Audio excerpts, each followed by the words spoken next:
Okay, औज़ुबिल्लाहिमिनश्शैतानिर्रजीम, बिस्मिल्लाहिर्रहमानिर्रहीम। इसमें हम लोग बात करते हैं एक्स्ट्रावेस्कुलर हीमोलाइसिस के बारे में। एक्स्ट्रावेस्कुलर हीमोलाइसिस हम लोग ने सबसे पहले माइक्रोसाइटिक एनीमिया ट्रियल्स की बात कर ली। Now we have come to normocytic anaemia, जिसमें एक्स्ट्रावेस्कुलर हीमोलाइसिस हमारे पास आ रही है और उसमें माइक्रोसाइटिक के सारे टाइप्स और everything we are going to discuss about it, वो इसमें आएगा। और ये जो टॉर्नेडो है ये मेनली हमारे पास एक्स्ट्रावेस्कुलर हीमोलाइसिस को शो कर रहा होता है गाइस। तो ठीक है, स्प्लीन टॉर्नेडो हमारे पास एक्स्ट्रावेस्कुलर हीमोलाइसिस को शो कर रहा है। ये देखा जाए कि हमारे पास तीन इधर थिंग्स हैं। एक तो ये सारा हमें जो है ना एक्स्ट्रावेस्कुलर हीमोलाइसिस के बारे में बता रहा है। मैक्रोसाइटिक एनीमिया हो गया, ये एक्स्ट्रावेस्कुलर हीमोलाइसिस के बारे में बता रहे हैं। इधर आ जाते हैं हम लोग हेरिडिटरी सेफिरोटोसिस के बारे में बताते हैं। ये हमें एलिप्टोसिस जो है, एलिप्टोसिस उनकी एनीमिया के बारे में बताता है, हेरिडिटरी सेफिरोटोसिस के। और इधर हम लोग आ जाते हैं हमारे पास what we have comed here. इधर हमारे पास आ जाता है पायरुवेट काइनेज की डेफिशिएंसी आ जाती है और उसमें हमारे पास क्या आ रहा होता है, ठीक है, एक्स्ट्रावेस्कुलर हीमोलाइसिस जो पायरुवेट काइनेज की डेफिशिएंसी की वजह से होता है, इसमें ये वो आ रहा होता है। नॉर्मली एलिप्टोसिस और जो हेरिडिटरी सेफिरोटोसिस है स्ट्रक्चर की वजह से होती है और this is due to the enzyme. ये हमारे पास ये सारे आ जाते हैं। चलो, अब सबसे पहले हम लोग बात करते हैं टॉर्नेडो की। टॉर्नेडो ये हमारे पास उसने शो कर दिए गए हैं। फिर हम लोग आ जाते हैं इस साइड पर, जो कि हम लोग सबसे पहले बात करेंगे एवरीथिंग जो कि इसमें आ जाती है। और इसमें हमारे पास सबसे पहले क्या आता है, हमारे पास लाइक एक्स्ट्रावेस्कुलर हीमोलाइसिस के बारे में हम लोग बात करते हैं। देखो, दो टाइप की हीमोलाइसिस होती है, एक्स्ट्रावेस्कुलर और एक इंट्रावेस्कुलर हीमोलाइसिस। एक्स्ट्रावेस्कुलर हीमोलाइसिस वो होती हैं जो कि स्प्लीन, लिम्फ नोड या ऐसी जगह पे होती हैं, जबकि अगर हम लोग बात करें इंट्रावेस्कुलर की तो वो हो रही होती हैं ब्लड वेसल्स में मोस्टली हो रही होती हैं। ठीक है, तो सबसे पहले हमारे पास आता है ये टोमेटोज़ हैं। ठीक है, टोमेटो जैसे निकल रहे हैं और इसमें आके स्टक हो रहे हैं। Tomato stucked up by tornado. Extravascular haemolysis में जो रेड ब्लड सेल्स हैं वो स्प्लीन में जो है वो डिस्ट्रॉय होते हैं। ये नॉर्मोसाइटिक एनीमिया कॉज कर रहा होता है। इसमें नॉर्मल्स हमें नज़र आ रहा है, ये साइड पर ये है नॉर्मल्स लिखा हुआ, तो नॉर्मोसाइटिक एनीमिया ये कॉज कर रहा होता है। फिर है फेंस सेंस। अभी फेंस में जो है ना ये जाके टोमेटो स्टक कर रहे हैं, जो एबनॉर्मल शेप के हैं वो उधर जा रहे हैं, जो नॉर्मल हैं वो बाहर जा रहे हैं। तो एबनॉर्मल शेप के जब स्टक कर रहे हैं तो इसका मतलब ये है कि कॉर्ड्स ऑफ बिलरोथ, ठीक है, उसमें जाके ये स्टक हो जाते हैं। कॉर्ड्स ऑफ बिलरोथ में जाकर स्टक होते हैं और उधर से जाके इन्हें स्प्लीनिक माइक्रोफेजेस होती हैं, वो इन्हें खा जाती हैं, फाइगोसाइटोस कर देती हैं, जो कि पार्ट ऑफ रेटिक्यूलो एंडोथेलियल सिस्टम है। ठीक है, जिसमें जाकर स्टक हुई कॉर्ड्स ऑफ बिलरोथ में स्टक हुए स्प्लीनिक माइक्रोफेजेस पे आके ऐसे करके खा जाएंगी। ठीक है, ये टोमेटोज़ हमारे पास ये हो गया है। उसके बाद हमारे पास आता है हीमोग्लोबिन हैपकप स्टक इन माइक्रोफेज। ठीक है, हीमोग्लोबिन स्टक इन माइक्रोफेज में हमारे पास ये हैपकप्स हैं, ये स्टक हैं। इसका मतलब ये है कि एक्स्ट्रावेस्कुलर हीमोलाइसिस में आरबीसी डाइजेशन जो है वो स्प्लीनिक माइक्रोफेज के अंदर, जाहिर सी बात है वो जो खा देंगे तो उनकी डाइजेशन माइक्रोफेज के अंदर होएगी, तो हीमोग्लोबिन जो इंट्रासेलुलर रह जाता है, हीमोग्लोबिन इंट्रासेलुलर रह जाता है। बहुत इंपॉर्टेंट है, हीमोग्लोबिन इंट्रासेलुलर रह जाता है, इसलिए कोई भी हीमोग्लोबिन या हीमोग्लोबिन या यूरिन में या ब्लड में नहीं आता, हीमोग्लोबिन इसमें रह जाता है। फिर हमारे पास आ रहा है ये देखो, ये टोमेटोज़ का हो गया। फिर हमारे पास ये आ रहा है गोट हमें दिखाई हुई और वो यूरिन कर रही है। इसका मतलब ये है कि एक तो ये अनकॉलड गोट है, तो अनकॉन्जुगेटेड बिलीरुबिन रिलीज़ होता है।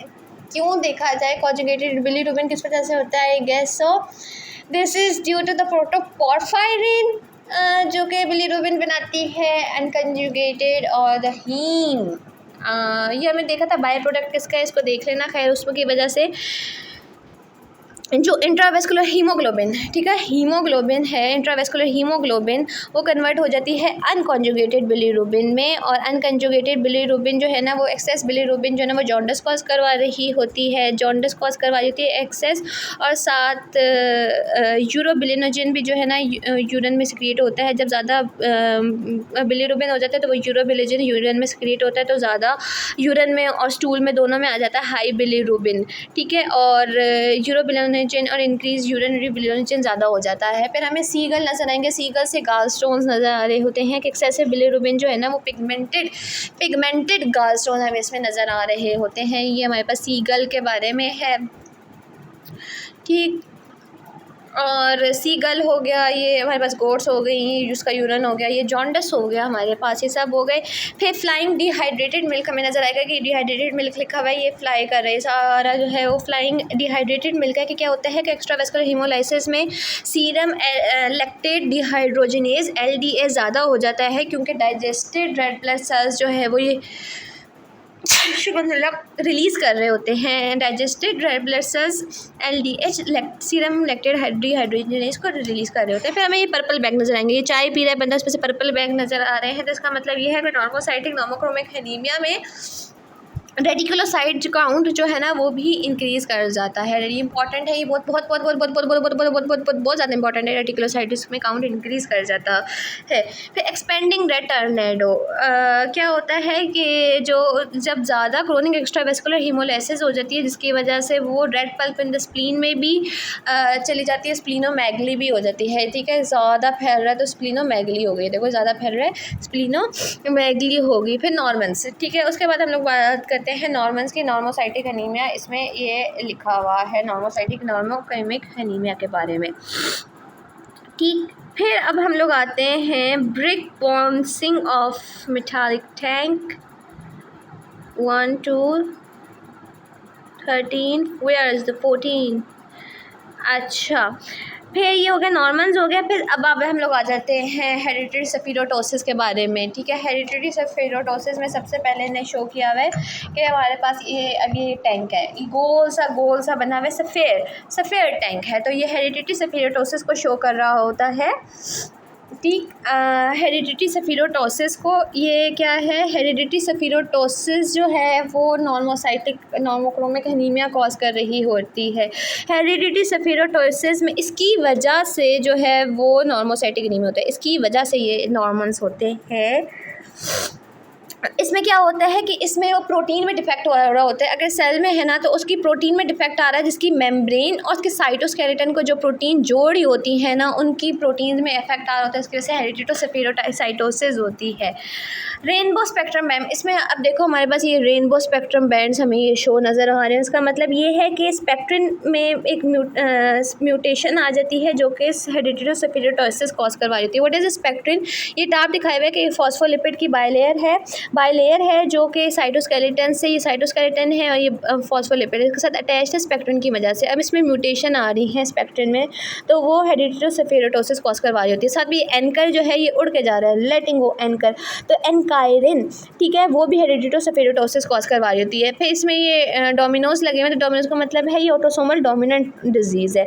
फिर small sphere compare to the, अब ये small sphere compare to the, इसके बदले में जो ना ये बहुत ही बड़ा है ना, इसमें मतलब छोटे छोटे सफ़ेद होते हैं। हेरिडिटरी सफीरोटोसिस क्या होता है, रेड ब्लड सेल्स जो हैं वो अपनी लूज़ वेजिकल्स ऑफ मेम्ब्रेन, अब हेरिडिटरी में बल्ब्स समझो फॉर एग्जांपल होते हैं, तो वो स्प्लीनिक कॉर्ड्स ऑफ बिलरोथ से गुजरते हैं, तो वो अपने जो ना वेजिकल्स को तोड़ देते हैं, मतलब उनकी वजह से वो अभी बल्ब्स निकल रहे हैं ना, हेरिडिटरी बल्ब्स निकल रहे हैं। अब वो बल्ब्स जो है ना वो घुसते हैं तो वो टूट जाते हैं उसमें, जिसकी वजह से RBC स्मॉल हो जाते हैं। ये स्मॉल उसके में शो कर रहा है, स्मॉल RBCs हो जाते हैं। और उनकी जो इन RBCs डिस्ट्रीब्यूशन विड्थ, ये बहुत इंपॉर्टेंट है, RBCs डिस्ट्रीब्यूशन विड्थ जो है वो इनकी इंक्रीज़ कर जाती है RBCs की।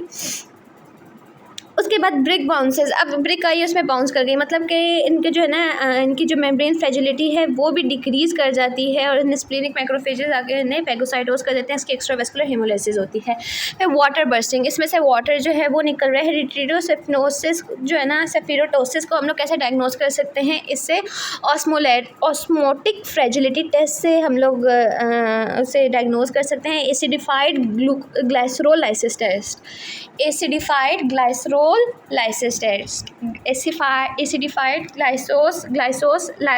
टेस्ट से। ओवर्स टेस्ट मतलब इसमें हम लोग नॉर्मली ये हाइपोटोनिक ऐसा सीन होता है, ओवरस्ट्रेच आरबीसीज जो है ना वो फट जाती हैं जब उन्हें डाइल्यूट सोल्यूशन में, हाइपोटोनिक सोल्यूशन में डाला जाता है, क्योंकि वो स्वेलिंग मतलब उनके अंदर आ जाएगा तो वो फट जाती हैं वो जल्दी, क्योंकि उनमें स्ट्रक्चर वो प्रोटीन नहीं होती है।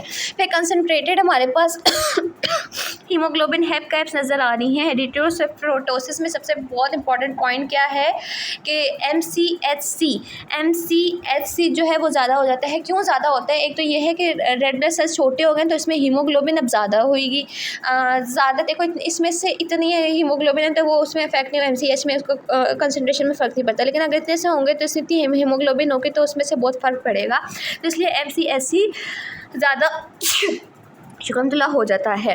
फिर हमारे पास ये टॉय है, स्वॉलन टॉय है, ठीक है, हम लोग ने इसमें भी पढ़ा था। थैलेसीमिया में भी मेजर में, अल्फ़ा थैलेसीमिया मेजर में भी हमने देखा था हाइड्रोप्स फेटालिस हो रहा है, इसमें भी हाइड्रोप्स फेटालिस हो रहा है।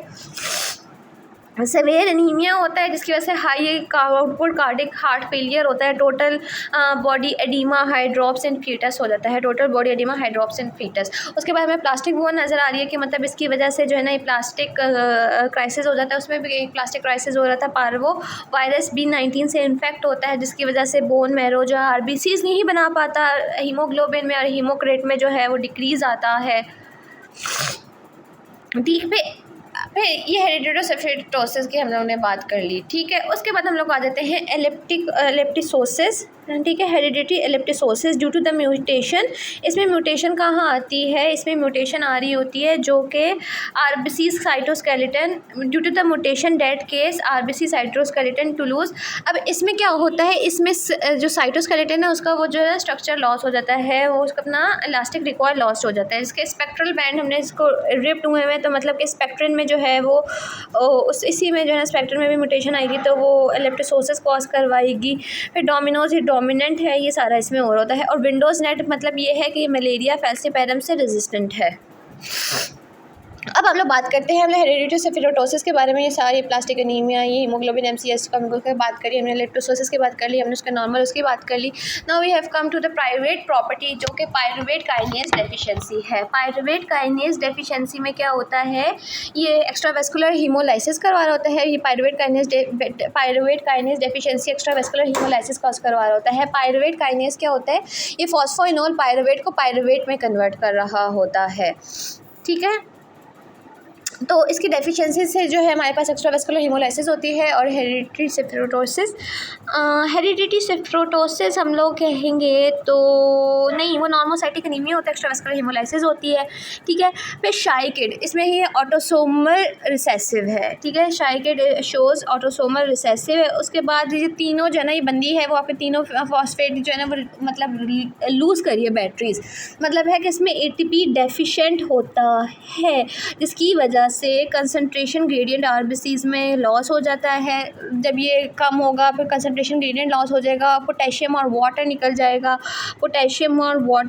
वाटर से ज़्यादा इसमें से वाटर ऑस्मोटिक फ्रेजिलिटी टेस्ट को शो कर रहा होता है तो इसमें से वाटर निकल जाएगा, पोटेशियम और वो, ठीक। और डिफेक्टिव मेम्ब्रेन आर्किटेक्चर हो जाएगा। फिर बम्पी बोनट, हमारे पास ये बोन शो की हुई बम्पी बोनट टाइप सी है, बम्पी सी है। क्या हुआ है कि आरबीसीज जो है ना वो बर्स्ट सेल्स की तरह अपीयर हो रहे होते हैं। बम्पी सेल मेम्ब्रेन होती है क्योंकि इनका स्टिफ सेल आर्किटेक्चर होता है, जिससे हम लोग, ये बहुत इंपॉर्टेंट है, एक्टिनोसाइट्स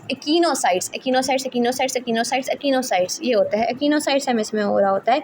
फिर बेबी डॉल है कि हीमोलाइटिक एनीमिया जो है ना मोस्टली इसमें पायरुवेट काइनेज डेफिशिएंसी में ना जो है उसमें हीमोलाइटिक एनीमिया होता है। न्यूबॉर्न पीरियड में जो है ना वो हीमोलाइटिक एनीमिया की वजह से प्रेजेंट विद हीमोलाइटिक एनीमिया तो न्यूबॉर्न जिनमें पायरुवेट काइनेज डेफिशिएंसी होती है ना, जब वो पैदा होता है उसमें हीमोलाइटिक एनीमिया होता है। उसके बाद स्प्लीनोमेगली होती है, जब बच्चा पैदा होता है जिसमें पायरुवेट काइनेज की डेफिशिएंसी, उसमें जब बच्चा पैदा होता है उससे सबसे पहले हीमोलाइटिक एनीमिया होता है मतलब, और उसके साथ स्प्लीनोमेगली होती है। फिर शार्प फार्मिंग इम्प्लीमेंट्स हैं कि हम लोग अगर स्प्लीन की जो उसको रिमूवल कर दें तो वो ये इसकी ट्रीटमेंट है।